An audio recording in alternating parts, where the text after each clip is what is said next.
In this video we will be taking a look at the story of a 12-year-old's terrifying possession by the devil. This is from the 1973 movie The Exorcist. Warning: spoilers and creepy content ahead.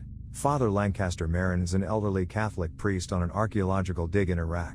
Marin has a sense of foreboding and encounters a number of strange omens, including the unearthing of a series of confusing items, a near miss with a runaway horse-drawn carriage, and a clock that stops ticking in mid-stroke.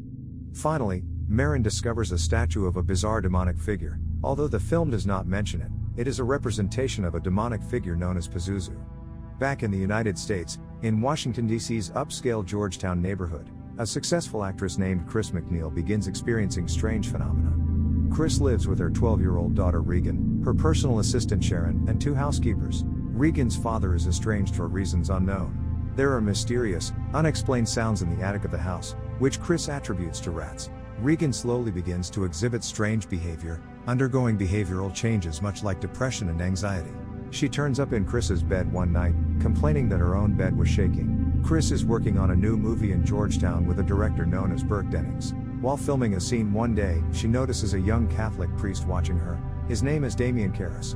Father Karras has a background in psychology and counsels parishioners at a nearby church. Chris also notices him while walking home from the shoot one day.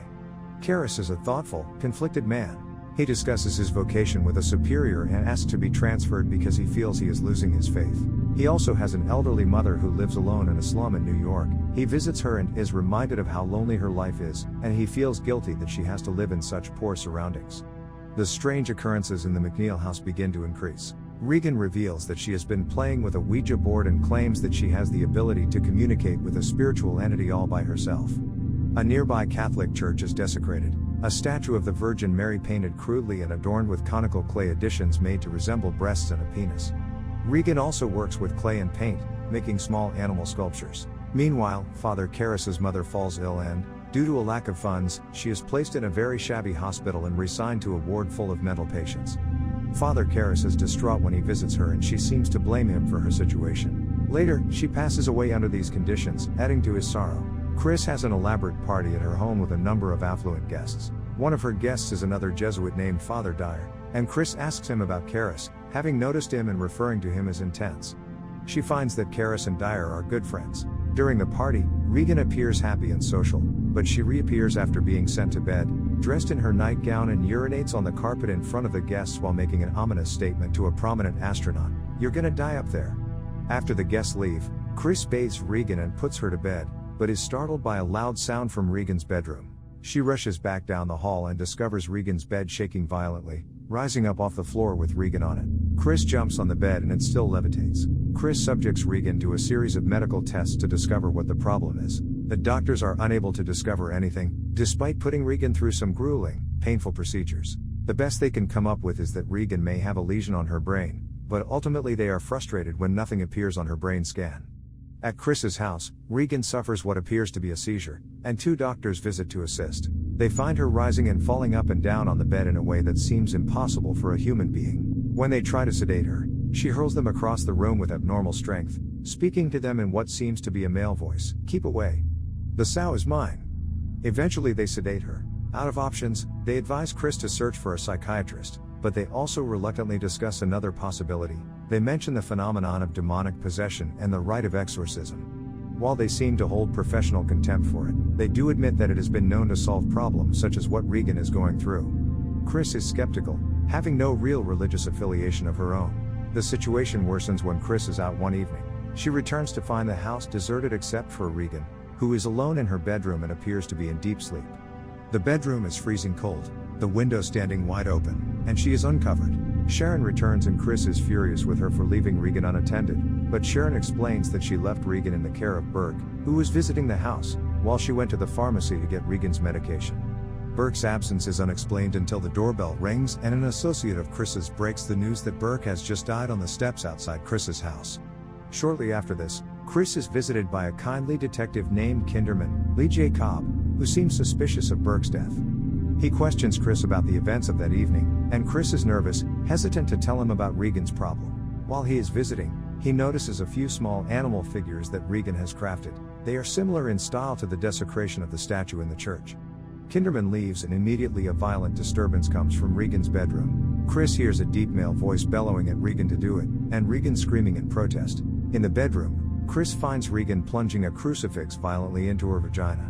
When Chris tries to stop her, Regan assaults her with impossible strength, and furniture around the room starts to move on its own. As Chris watches in horror, her daughter's head turns completely around backwards, and she speaks to Chris in Burke's voice, saying to her, "Do you know what she did? Your cunting daughter?" Chris then realizes that Regan is responsible for Burke's death. Desperate, Chris arranges to meet with Father Karras, and when she mentions the notion of exorcism, Karras is almost amused. He tells her that exorcism is nearly unheard of, and that he doesn't know anybody who has ever performed one. Chris is distraught and convinces him to meet with Regan anyway. Karras is shocked by the girl's appearance. She is tied to the headboard of her bed, her face misshapen and covered in lesions, her voice deep and gravelly. Regan announces that she's the devil, and toys with Karras in a number of ways, seeming to make a drawer next to the bed open all by itself, then speaking to Karras in a number of languages. She also conjures up the voice of a subway vagrant that Karras has encountered alone earlier. Karras remains unconvinced, and when Regan claims "Your mother's in here with us," Karras asks her what his mother's maiden name is.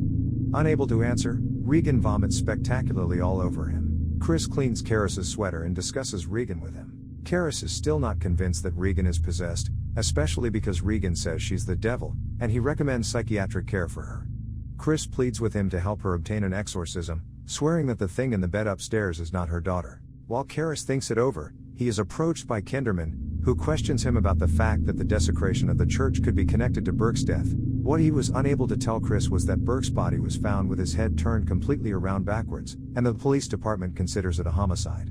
Kinderman knows that Karras suspects something unusual about the McNeil house, but his confidentiality as a priest prevents him from discussing it with Kinderman. Karras visits Regan again and records their conversation, during which he sprinkles Regan with water. He tells her it is holy water and she begins to writhe in pain, seemingly going into a trance and speaking in a strange language. Later he tells Chris that it will be difficult to make a case with the bishop for possession. The water he sprinkled on Regan was simply tap water, and was not blessed. The bishop, and Karras himself, would consider Regan to be mentally ill and not possessed. Chris confides in Karras and tells him that Regan was the one who killed Burke Dennings. Later, Karras uses his tape recordings of Regan's seemingly incomprehensible babble to discover that she is really speaking backwards, in English. A phone call from Sharon interrupts him. She summons him to the house to see Regan, not wanting Chris to see that's happening. As they look at Regan's unconscious body, the words "help me" begin to materialize on her stomach, rising up in her skin like scar tissue. Karras reluctantly agrees to try and get an exorcism for Regan, although he seems to have more in common with the doctors who recommended it as a form of shock therapy. The church calls in Father Marin to perform the exorcism, with Karras assisting. Marin has performed exorcisms in the past, including a difficult one that nearly killed him, according to the bishop. When Marin arrives at the McNeil house, Regan bellows his name from upstairs, as if she knows him, and she makes strange animal sounds. He warns Karras about conversing with the demon, and reminds him that the demon will mix lies with the truth to confuse and attack them. When they enter Regan's bedroom, she immediately begins with a string of obscenities. Marin and Karras recite the ritual of exorcism, and Regan manifests strange phenomena such as levitation, telekinesis, an abnormally long tongue, and strange vomiting. She constantly curses the priests and emits evil laughter and verbal abuse. Regan begins to talk to Karras in the voice of his mother, and he starts to break down. Marin sends him away. When he returns, he finds Marin dead on the floor, the victim of a heart attack. Regan cackles gleefully, infuriating Karras, who grabs her and shouts at the demon, "Come into me, take me." The transference works almost immediately. Karras begins to transform and Regan returns to her normal self. Before Karras can harm her, his normal personality breaks through for a split second and he commits suicide, hurling himself out Regan's window. Just as Burke did, he tumbles down the stairs outside Regan's window and lays dying in the street below.